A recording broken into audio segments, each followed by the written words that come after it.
আগামী নির্বাচনে বয়স্ক, শারীরিকভাবে অক্ষম এবং প্রতিবন্ধী ভোটাররা যাতে স্বাচ্ছন্দ্যে ভোট দিতে পারেন সেই পরিবেশ নিশ্চিত করবে ইসি। প্রবাসীদের পাশাপাশি কয়েদিদের ভোটদানের ব্যাপারেও ভাবছে কমিশন।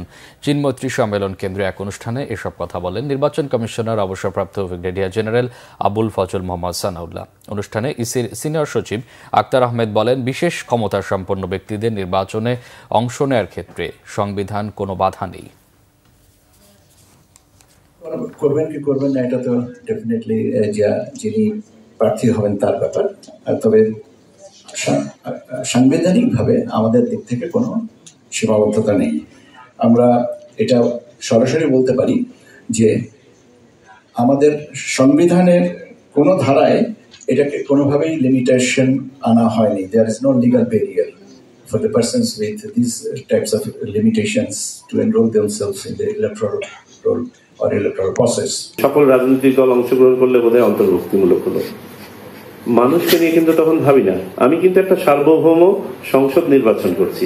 মানুষের রাজনৈতিক দল হচ্ছে ভেহিকেল।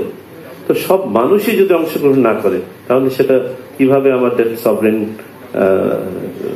Legislator reform.